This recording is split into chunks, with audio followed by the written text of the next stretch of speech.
시간 여러분의 발걸음이 복되어서 2층, 3층 그리고 영상으로 예배드리는 모든 성도들에게 크신 은혜가 임하길 주의 이름으로 축원합니다.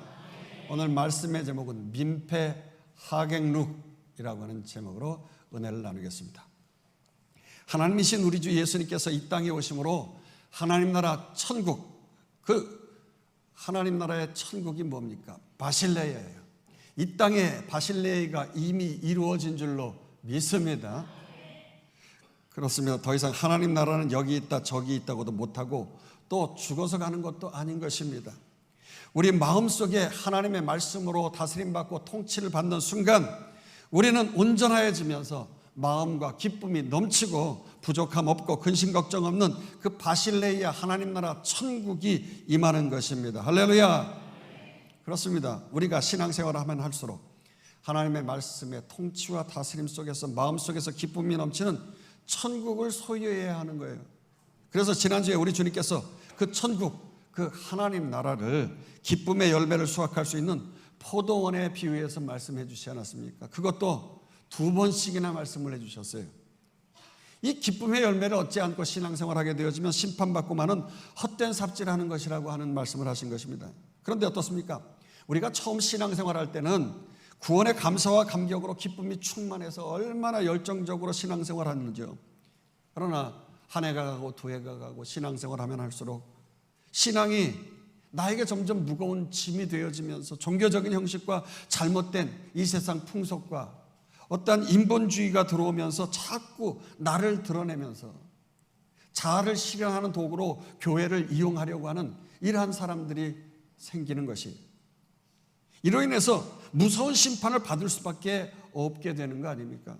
그래서 지난주에 우리 주님께서 이 기쁨의 열매를 맺을 수 있는 포도원의 비유의 말씀을 2번씩이나 해주신 것입니다. 그래서 첫 번째는 청개구리 2 아들을 둔 포도원 주인 아버지의 비유를 말씀해 주셨고, 두 번째는 악한 소작 농부를 둔 포도원 주인의 비유를 말씀해 주셨죠. 그리고 이제 오늘 본문 또다시, 오늘 본문에는 다시라고 했어요. 또다시 3번이죠. 이 세 번째 천국을 아주 즐겁고 흥겨운 큰 잔치집으로 비유를 해주신 것입니다. 잔치집 중에서도 여러분 왕의 아들을 위한 기쁨의 혼인 잔치집을 말씀해 주신 거예요. 1절 2절 읽도록 하십시다. 예수께서 다시 비유로 대답하여 이르시되 천국은 마치 자기 아들을 위하여 혼인 잔치를 베푼 어떤 임금과 같으니, 예수님께서 다시 또다시 세 번째 비유의 말씀을 해 주신 것입니다. 여러분, 요즘 시즌이라서 어제도 아주 불이 나게 공덕동에 있는 서북교회에 가게 되어졌어요. 그곳에서 지난해 저희 교회에 오셔서 말씀을 증거해 주신 연합부흥성의 강사인 차준희 교수님, 그 따님이 결혼식이 있어가지고 축하해 주러 갔다 왔어요. 요즘에 신기한 거는 신랑도 기쁘고 신부도 기쁘고 또 신부 아빠도 기쁘고 신부 엄마도 기쁜데 신랑 아버지는 숙연해지고 또 신랑 어머니는 계속 눈물을 훔치고 있더라고요. 세상이 많이 바뀐 것 같아요. 아들을 잃어버린다 뭐 그런 생각이 있는 것. 옛날에는 그러지 않았는데 그 모습을 보는 우리 집사람도요, 코끝이 빨개지면서 아휴, 아들 하나밖에 없는데 남의 일 같지 않다고 말이죠. 그러는 겁니다. 요즘 세대가 이상해져서 원래는 혼인잔치를 하면 신랑집이 이렇게 성경 말씀대로 무척 기쁜 거예요.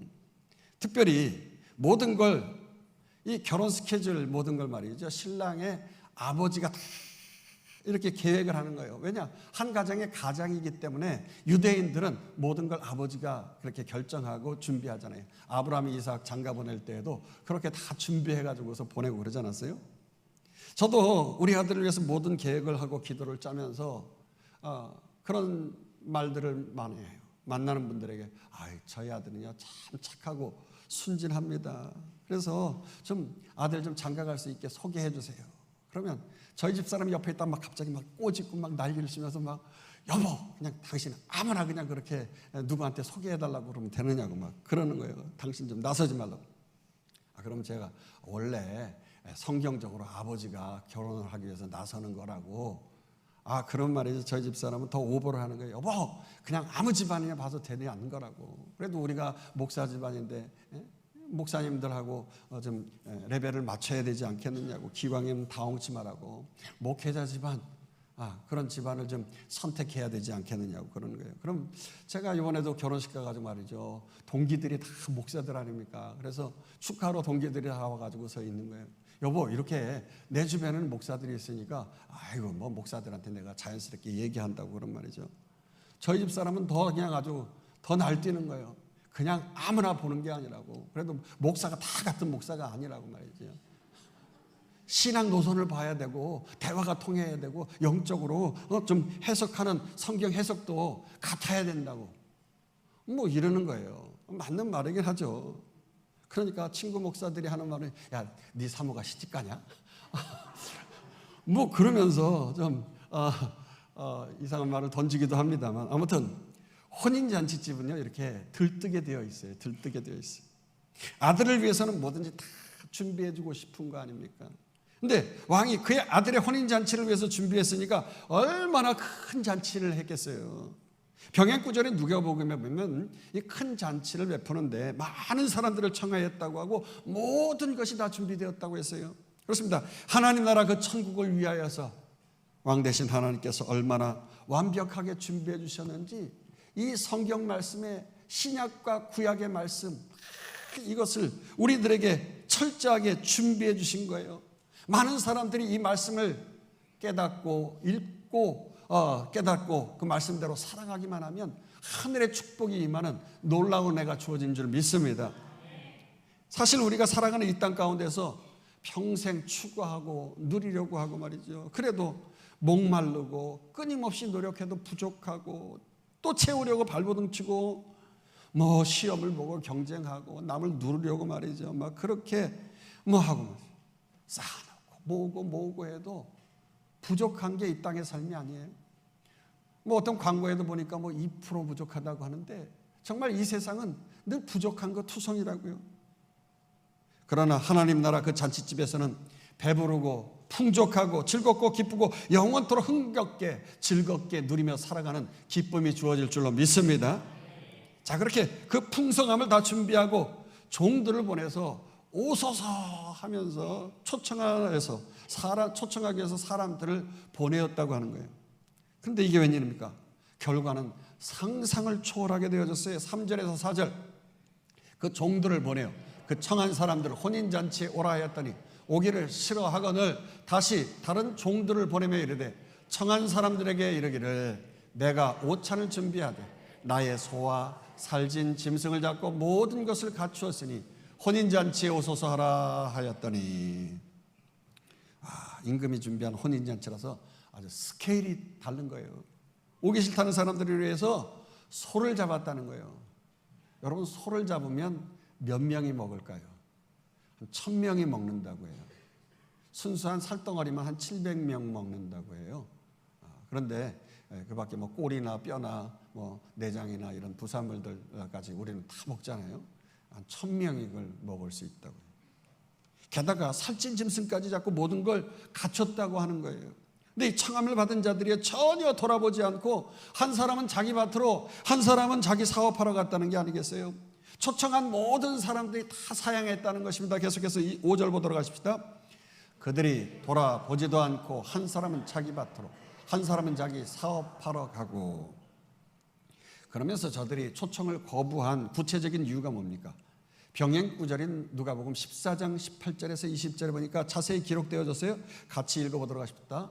다 일치하게 사양하여 한 사람은 이르되 나는 밭을 샀음에 아무래도 나가 보아야 하겠으니 청컨대 나를 양해하도록 하라 하고 또 한 사람은 이르되 나는 소 5겨리를 샀음에 시험하러 가니 청컨대 나를 양해하도록 하라 하고 또 한 사람은 이르되 나는 장가 들었으니 그러므로 가지 못하겠노라 하는지라. 첫 번째 사람은 밭을 샀기 때문에 가서 부동산 계약하러 가야 된다는 거예요. 만약에 일정 이거 늦춰주면 내가 문제가 생기는 거예요. 두 번째 사람은 소 5개를 사서 소를 시험하러 가야 된다는 거예요. 그래서 올 수가 없다는 것입니다. 당시 유대인들은요, 이 밭을 가지고 있는 사람들이 그렇게 많지 않아요. 소수의 무리들이고, 거기다가 밭을 가지고 있어도 소는 뭐 한 결이 정도 그렇게 가지고 있는 것이 대다수예요. 결이라고 한다고 하면 2마리를 얘기하는 거예요. 근데 오늘 본문에 소 5결이라고 했으니까 10마리를 가지고 농사를 짓는다고 할 때 아주 대단한 부자 농부인 것입니다. 이 10마리로 농사를 짓고 물건을 나르고 하는 시험을 하러 가야 된다는 거예요. 요즘 말로 한다고 하면 막 가게를 오픈을 하고 야외 종업원들을 이제 광고를 해가지고 모집을 했어요. 그 모집을 해놓고 그냥 일을 시킵니까? 훈련을 시켜야죠. 소를 시험하는 것처럼 훈련을 시킨 다음에 이제 개업식을 해야 되지 않겠습니까? 그거 하러 가야 된다는 거예요. 세 번째 사람은 장가 들어서 가지 못한다고 했어요. 뭐 아주 합당한 말이에요. 신명기 24장 5절에 볼 것 같으면 이 유대인들은요, 성경의 말씀에 의해서 새로의 아내를 맞이하게 되어지면 장가간 사람은 군대를 보내지 않은 거예요. 또 어떤 직무도 맡기지 아니하고 1년 동안은 집에서 아내와 행복한 시간을 갖게 하는 거예요. 그도 그럴 것이 이 유대인들은 전쟁통에 나라를 잃어버리고 나라 없이 생활했었잖아요. 그러다가 다시 바벨론에서 포로로 또 끌려갔다가 오고 말이죠. 저 이집트에서 끌려갔다가 오고 뭐 이런 일들을 계속 반복하다 보니까 나라의 자식들이 이거 더 많이 자식을 낳아서 큰 민족을 이루어야 되는 거예요. 우리나라도 지금 이거 뭐 아이를 낳지를 않아 가지고서 이거 큰일 났어요. 앞으로 몇십 년 후에는 나라가 쪼그라들어서 이제 나라 구실을 못 하게 되는데, 그러니까 유대인들이 생각이 뭡니까? 1년 동안은 그냥 푹 쉬라는 거예요. 아내와 함께 푹 쉬면서 자식 많이 낳을 준비하라는 거예요. 그러니 문제는 3절에 보니까 청한 사람들을 오라고 했다는 겁니다. 청한 사람들, 이미 초청장을 발부했던 거예요. 그런데 잔치집에 약속을 받았잖아요. 초청해서 오실 겁니까? 안 올 겁니까? 그래서 이제 소를 잡은 거예요. 준비를 해놓고 했는데 마지막으로 이제 점검을 해서 다시 오십시오 하고 했는데, 종을 보냈는데 초대한 숫자에 맞춰서 온갖 산의 진미를 그득하게 풍성하게 차려 놓았는데, 잔치 당일에 사람들은 그 일보다 더 중요하다는 이유로 약속을 취소했다는 게 이게 문제 아닙니까? 그렇습니다. 이들은 임금의 혼인잔치 날을 알고 있었고 초대받았으니 미리 참석할 준비를 하면서 캔슬을 하고 스케줄을 바꾸고 이렇게 했어야 해요. 그런 예의도 없고 막무가내로 자기들 하고 싶은 일을 하러 가겠다고 임금을 멸시한 거 아닙니까? 이들은 마치 노아가 방주에 들어가던 날까지 노아의 때의 사람들처럼 말이죠. 먹고 마시고 시집가고 장가가면서 삶의 즐거움과 이 세상의 쾌락 속에서 쭉 빠져 살아가느라고 하나님 나라에는 전혀 관심이 없었던 것 같은 겁니다. 여러분 어떻습니까? 지혜왕 솔로몬도요, 정말 인생을 갈 때까지 가면서 살아본 자 아닙니까? 그가 먹고 마시고 장가가면서 이스라엘을 40년 동안 다스렸는데 영토를 확장했고 뭐 비즈니스란 비즈니스는 다 해보고 말이죠. 연인은 18만 3,300명이나 되는 인원을 동원해 가지고서 당시에 불가사의한 성전을 건축하는데 벽돌을 쌓고 그 사이에다가 금을 집어넣고 또 금으로 모든 것을 발라가면서 말이죠. 그렇게 성전을 금빛 찬란하게 해가 비치면 말이죠. 눈이 부실 정도로 그렇게 아주 형용할 수 없는 자태를 뽐내도록 자랑하는 성전을 지었어요. 또 술과 쾌락과 재물과 엔터테인먼트, 여자와 권력과 명예 이런 것들을 다 누려봤단 말입니다. 여러분 솔로몬처럼 누리는 인생 어디 있어요? 그가 모든 걸 누리고 다 누리고 즐기고 다 즐기고 살았어요. 그런데 결론이 뭡니까? 다 헛되다는 거예요. 다 왔다가 사라지는 바람. 그대의 이름은 바람 바람. 뭐 가요는 제가 잘 몰라요. 아무튼 그런 게 있어요. 바람처럼 말이죠. 사라져 버렸다는 거예요. 그래서 전도서 2장 17절에 보니까 이런 말씀이 있어요. 이러므로 내가 사는 것을 미워하였노니 이는 해 아래서 하는 일이 내게 괴로움이요 모두 다 헛되어 바람을 잡으려는 것이기 때문이로다. 그렇습니다. 해 아래서 하는 일은요 다 괴로움이고 헛된 것뿐이에요. 오직 이 해위의 하나님의 나라, 그 말씀을 이루고 살아가는 나라만이 참 즐거움과 참 만족과 참 기쁨의 나라를 살아갈 수 있는 줄 믿으시기를 축원합니다. 정말 그렇습니다. 하나님이 없는 부와 명예와 인기와 건강과 외모, 이거 모든 걸 다 갖춰보세요. 이 땅에 모든 걸 갖추면은요, 다 갖추면 허무하기 거지가 없다고 해요. 아니, 나는 돈이 몇십 조가 있는데 말이죠. 뭐 매일 밥 먹는 거 뭐 금 발라가지고서 그렇게 뭐 밥을 먹지는 않잖아요. 조금 뿌리는 거지. 그렇게 금 먹다가는 뭐 몸에 어떤 영향이 끼쳐질까요? 여러분, 하루 3끼 먹는데 더군다나 옛날에 내가 못 살았을 때 먹던 그 음식이 생각이 나잖아요. 나이가 들면 들수록. 그 이민 간 사람들이 그래가지고 막 그냥 된장찌개, 깻잎, 장아찌 뭐 이런 거 먹고 싶어가지고서 그냥 그러는 것처럼 그 나이가 들면 들수록 또 고향 생각이 나고 막 그러는 거예요. 이런 게 먹고 싶어요. 또 요즘은 명품을 막 두르고 그러면 말이죠. 사람을 그 명품 많이 그냥 막 온몸으로 치장한 사람을 보면 천하다 이렇게 생각을 한대요. 그래가지고 그냥 아주 거부들은요, 청바지에다 터들레기 입고 말이지요. 그러고서 그냥 없는 것처럼 하고 그렇게 산다는 거 아니겠어요? 그러니 내가 이런 거 입으려고 돈 벌었나? 이제 한편으로는 이제 말이죠. 아이고 참 허무하기 부족하면 허우가 끝이 없는 거예요. 너무나도 내가 벌어놓은 거 세상 사람들 볼 때 이렇다고 저렇다고 하면서 뭐 그냥 쓰지도 못하고 먹지도 못하고 나이 들어가니까 점점 양도 소식이 되어지고 말이죠. 그러니 하나님 없는 부와 명예와 인기와 건강과 미모는 그냥 헛된 거예요. 아무리 쓰려고 해도 쓸 수가 없어. 뭐 여행을 가려고 해도 이제 나이 들어가지고 이제는 제대로 걷지도 못하고 아무리 돈 쌓아놓고 있으면 뭐합니까? 제가 먼저 교회에 있을 때 현찰만 100억이 계시던 권사님이 계셨는데 건강 유지하려고 봉침 맞으셨다가 그 샥이 걸리셔가지고 갑자기 심장마비로 돌아가셨는데 현찰 100억 갑자기 이거 돌아가시니까 딱 스탑되어져 버리잖아요. 그러면서 세금으로 70억 나머지 30억 그냥 자식들 물려받아. 얼마나 허무해. 뭐 그냥 다 천년만년 그거 가지고 누릴 것 같지만 못 쓰는 거예요. 그러나 먼저 그의 나라와 그의 의를 구할 때, 즉 하나님 나라와 그의 말씀대로 살려고 먼저 구할 때 그 모든 것이 더해지면서 기쁨이 넘쳐날 줄로 믿습니다. 그러나 문제는 이 그의 나라와 그의 의의 말씀이 천국잔치에 초청하는 말씀이 전해질 때 그 말씀을 아멘 하고 영접하면서 땡겨야 되는 거예요. 할렐루야. 그래서 그 말씀으로 내가 통치받고 다스림받고 메타노이아 회개하고 변화를 받아서 나의 에고 나의 자아를 죽여야 되는 거예요. 그런데 나를 죽이지 아니하고 말씀을 죽이는 일에 앞장서는 일이 문제라는 거죠.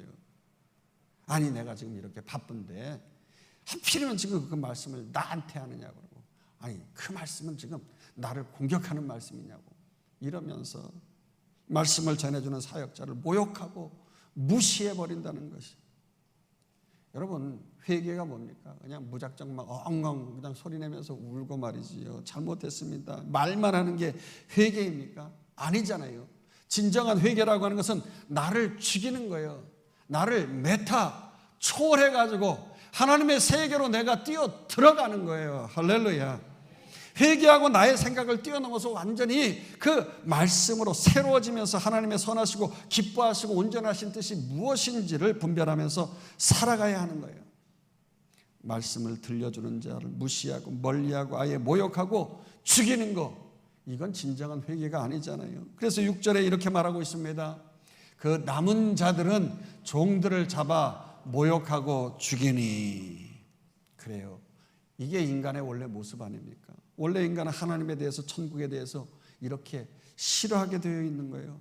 인간이 이미 아담 때부터 죄 가운데 태어났기 때문에 하나님과 단절되어지고 하나님 나라를 떠나서 세상 나와 더불어서 짝하기를 즐거워하는 게 원래의 본성이에요. 그래서 아무리 하늘 잔치집에서 기쁜 소식을 전해도 아예 귀를 틀어막는 겁니다. 그렇습니다. 하나님께서 모세를 비롯해서 모든 선지자들을 통해서 당신의 백성들에게 신당부의 말씀을 하신 것, 그걸 모아놓은 것이 뭡니까? 신명기입니다.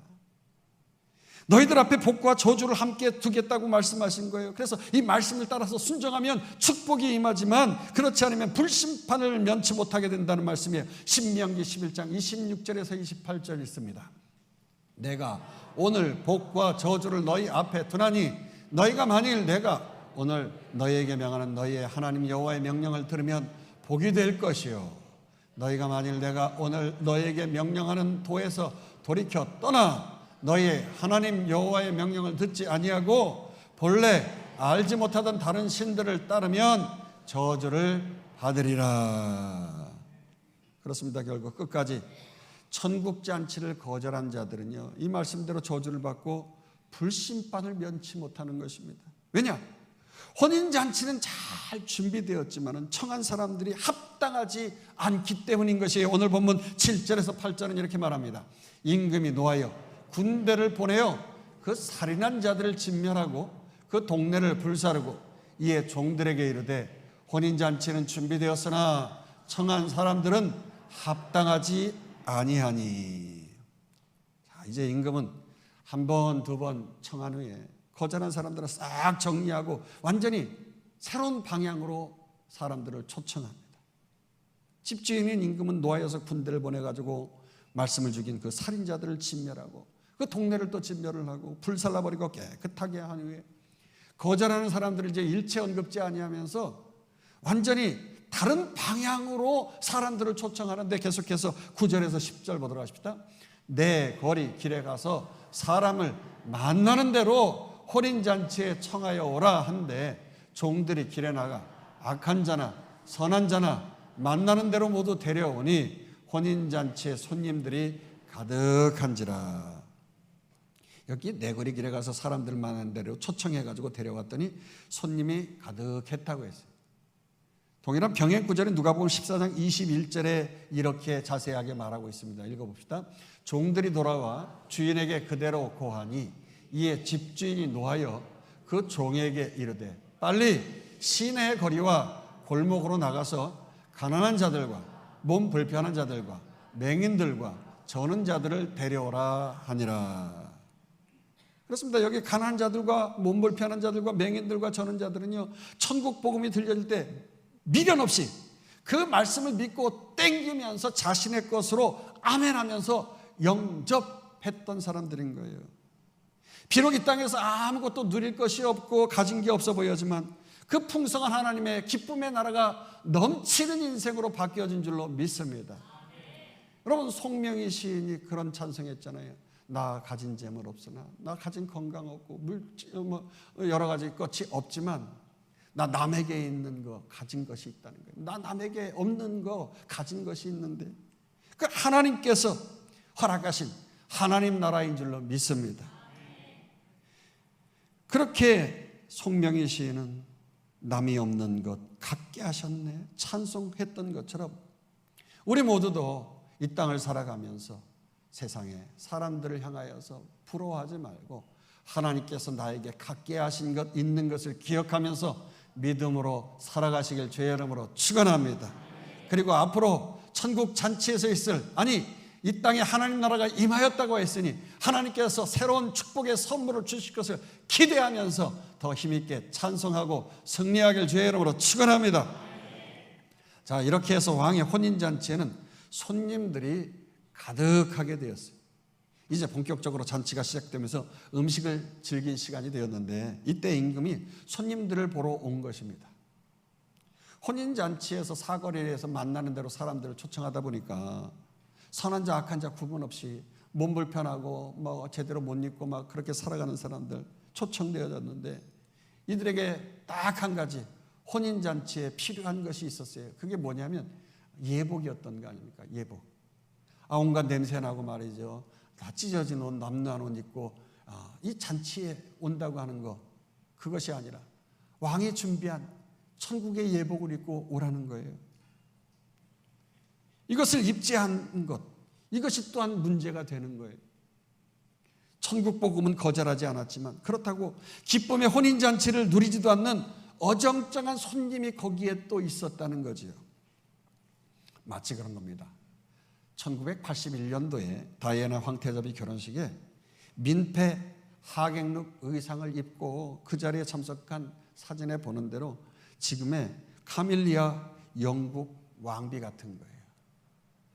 남들은 다 색깔 있는 옷을 입었는데 카밀리아 영국 왕비는 그때 찰스 왕태자와 불륜 관계에 있었기 때문에 너 잘 되나 보자 하면서 똑같이 다이애나비처럼 흰 옷을 입고 또 결혼식에 면사포 지고 쓴 것처럼 자기도 면사포 모자를 쓰고 거기에 나타났다는 게 아닙니까?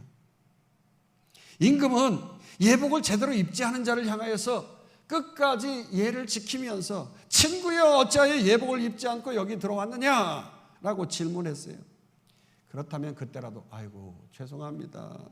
자기 죄를 깨닫고 그냥 넘어갈 줄 아는데 어떻게 이거를 알고 나를 알아봤지. 불순한 내 마음과 생각. 혼인잔치에서 마음껏 축하하고 기쁨으로 누려야 하는데 누리지 못하는 내 마음. 죄송해요. 용서해 주세요. 잔치집에 내 몸은 와 있지만 내 마음과 생각은 다른 곳에 있었네요 하면서 불순하게 내 복장이 민폐룩입니다. 죄송해요. 납작 엎드리면서 용서해 달라고 그렇게 예수 그리스도의 보혈의 피로 깨끗이 씻어달라고 자복하고 회개하면 되는 거예요. 특별히 여러분 언행심사를 붙잡아 달라고 회개해야 할 줄로 믿습니다. 이 영국의 왕비처럼 말이죠. 자기가 바라볼 때 저 사람은 안 됐으면 남 잘 되는 걸 못 봐가지고 말이죠. 그 잔치집에 와가지고서 뭐 행패는 아니지만 말이죠. 곁에서 말이죠. 그렇게 민폐 하객룩을 입고 남 잘 되는 걸 못 보고 비판하고 미워하고 시기하는 일. 이런 일이 우리에게도 있잖아요. 이거 좀 회개하고 남의 정욕과 육신의 일을 또한 도모하는 나의 정욕과 육신의 일을 도모하는 일 이러한 것조차도 회개할 줄로 믿습니다. 왜요? 사람이 육신의 모습이 드러나면 추해지는 거예요. 부끄러운 거예요. 발가벗은 거. 그래서 부끄러웠기 때문에 우리가 아름답게 옷을 입는 거 아니겠어요? 그렇기 때문에 우리가 하나님의 주님의 의의 옷 십자가의 보혈의 피로 깨끗이 씻은 옷을 입어야 되는 거예요. 우리 임금의 청함을 받은 자는 잔치의 예복을 입어야 되는 것입니다. 주의 거룩한 피로 나의 더러운 죄 고집스럽고 내 생각하는 내 자아를 회개하면서 깨끗이 씻어낸 예수 그리스도의 옷, 빛의 옷을 말입니다. 나 자신에게서 빠져 살아가는 내가 깨져야 하는 거예요. 예수 그리스도의 옷을 입는데 삶이나 행위에 오신 것이죠. 그리스도로 살아가는 것, 예수의 공로로 살아가기로 작정하는 옷을 입으시기를 주의 이름으로 축원합니다. 그래서 로마서 13장 12절에서 14절은 이렇게 말씀하고 있어요. 밤이 깊고 낮이 가까웠으니 그러므로 우리가 어둠의 일을 벗고 빛의 갑옷을 입자. 낮에와 같이 단정히 행하고 방탕하거나 술 취하지 말며 계속 스크린 이게 갑자기 컴퓨터가 멈출 때가 있어요. 이 엔터를 쳐도 계속 있습니다.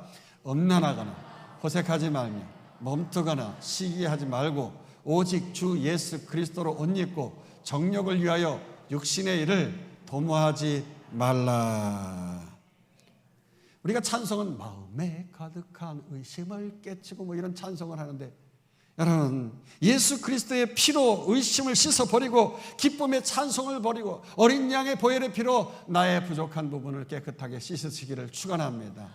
말씀을 들을 때 그 말씀으로 아멘 했는데 그게 되겠어? 이러면 되겠냐는 거예요. 주님의 보혈의 피로 안 되는 것도 씻어버리시길 축원합니다. 이 예배의 자리에서는 오직 믿음으로 땡기면 되는 거예요. 하나님 나라와 의를 이룰 수 있도록 이미 주님께서 이 땅에 오심을 통하여 하나님 나라가 완성되어진 거 아닙니까? 그러므로 그 사실을 믿어 의심치 말고 말씀의 다스림과 통치를 받고 나아가야지 선지자를 죽이는 사람처럼 말이죠. 그렇게 나 자신에 있는 말씀을 찾고 죽이고 말이죠. 말씀을 선포하는 목회자들 향하여서 아유 그게 되겠어 하고 화살을 쏘면 안 되는 거예요. 그럴 때마다 말씀이 들려질 때마다 아이고 내가 왜 이 말씀을 자꾸 믿지 못하지? 메타노이아, 이 회개해야 되는 거예요. 말씀으로 나의 이 혼 지긋지긋하게 변하지 않는 내 자아, 내 에고를 새롭게 하면서 메타, 초월이라고 했잖아요. 나를 변화시키는 거예요. 하나님의 세계로 들어갈 수 있도록 나의 마음과 생각, 이 노예를 기뻐하시고 온전하신 뜻이 무엇인지 주님의 뜻을 따라 분별하며 나아가시기를 축원합니다. 그런데 그 혼인 예식의 기쁨의 잔치의 자리에 들어와서까지 끝까지 나의 에고가 죽지 않으면서 거룩한 예고를 입을 기회, 회개할 기회를 주고 질문을 했는데도 불구하고 임금 앞에서 끝까지 입 다물고 유구무원, 이 입은 있는데 회개의 말은 절대 안 하는 사람이 있었다는 거예요. 11절 12절 보도록 하십시다. 임금이 손님들을 보러 들어올 때 거기서 예복을 입지 않은 한 사람을 보고 이르되 친구여 어찌하여 예복을 입지 않고 여기 들어왔느냐 하니 그가 아무 말도 못하거늘. 이렇게 임금이요 마지막 기회를 줬음에도 불구하고 끝까지 이렇게 회개치 않고 유구무원, 입을 다물고 있는 자들도 어떻게 됩니까? 처음에 혼인잔치에 들어오지 않은 자들처럼 밖에 나가 슬피 울며 이를 가는 자들이 되어지고 마는 거예요. 13절 보도록 하십시다. 임금이 사환들에게 말하되 그 손발을 묶어 바깥 어두운 데에 내던지라. 거기서 슬피 울며 이를 갈게 되리라 하니라. 그렇습니다. 임금의 은혜의 날과 심판의 날은 이 동전의 양면과 같은 것이라서 동시에 일어나는 상황이 되어지는 거예요. 아름다운 구원의 소식을 받은 사람들은요 슬픔 면에서 화관을 받았으면서 주님이 베풀어 주신 그 구원의 기쁨을 최고로 승화시키면서 찬송을 부르면서 말이죠. 찬송의 옷을 주셨네 랄랄랄랄랄랄랄랄라 그렇게 찬송하잖아요. 하나님의 영광을 찬양하면서 우리 대광의 성도들은 한결같이 주님 앞에 서기까지 힘껏 찬송의 옷을 입으시길 주의 이름으로 축원합니다. 그러나 구원의 은혜를 거부한 자들은요 이날에 택함을 받지 못하고 영원한 심판을 당하는 날이 될 것이에요. 기쁨의 상징인 화관 대신 슬픔과 죽음을 상징하는 죄를 뒤집어 쓰면서 말이죠 슬피를 갈고 영원한 근심을 맛볼 수밖에 없는 것이에요. 마지막 14절 있습니다.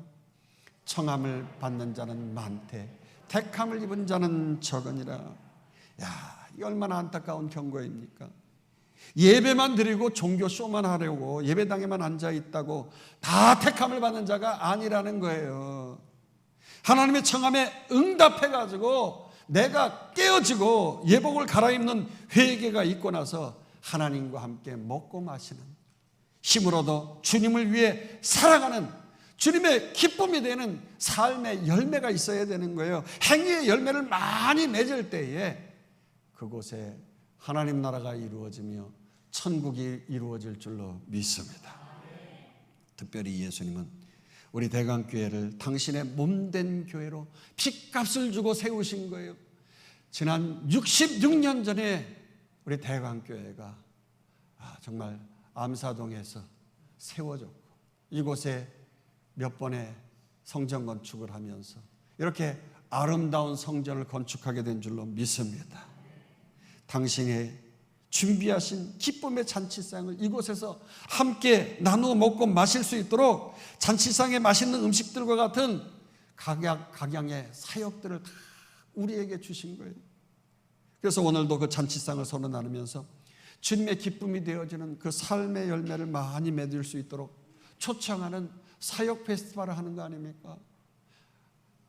50개가 넘는 55개, 6개가 되어지는 모든 사역들, 이번에 우리 작은 도서관도 개설하게 되어지고 그 작은 도서관 가운데 또 다니엘 독서학교가 있고 그 밖에 여러 가지 프로그램들이 또 있기 때문에 55개가 넘는 이 사역들, 팀장들, 팀원들이 말이죠. 오세요, 오세요. 우리 팀에 오셔서 등록하시라고 초청할 때 초청에 응답받기를 주의 이름으로 축원합니다. 많은 분들이 여러분 주의 영광을 위하여서 택함을 받고 헌신하고 있어요. 그러나 아직도 택하지 못하신 분들, 택함을 받지 못하신 분들 있죠. 우리 대광교회는 114 운동을 하고 있어요. 새가족들 처음 오신 분들, 등록하신 분들 아직 등록을 그곳에 못 하셨기 때문에 한 가지씩 한 사람이 한 가지씩 사역하는 것이 114 사역이에요. 그래서 내가 주님을 사랑한다고 하면 어떻게 합니까? 말로만 하는 게 아니라 주님께서 핏값으로 사신 주의 몸된 교회를 내가 주님의 몸을 만지면서 아름답게 해드리는 거예요. 청소를 하면서 아름답게 할 수도 있고, 차량 안내를 통해서 할 수도 있고, 음식을 준비하면서 할 수도 있고, 안내를 통해서도 할 수 있고, 카페에서도 뭐 도서관 팀에서 각각의 주의 몸된 교회가 움직이고 있는 모든 이러한 사역들을 통해서 할 수 있고요. 아유, 나는 뭐 할 게 없는데. 아니에요. 가시면서 나가실 때 여러분들이 있는 그 줄이나 그 복도에 있는 이 주보가 이렇게 떨어져 있고 널려져 있으면 그거 다 집어서 또 뒤에다가 주보대에다가 올려놓고 가면 그것도 하나의 사역이 되는 거예요. 우리 권사님이 청소를 하고 계시지만은 혼자만 그런 사역을 맡아 하는 게 아니잖아요. 여러분들이 그 팀의 팀원이 되어지는 거예요. 그래서 오늘 사역 페스티벌 10회째를 맞이하게 되었는데 이 사역에 오세요 오세요 할 때 많이 동참하시길 주의 이름으로 축원합니다.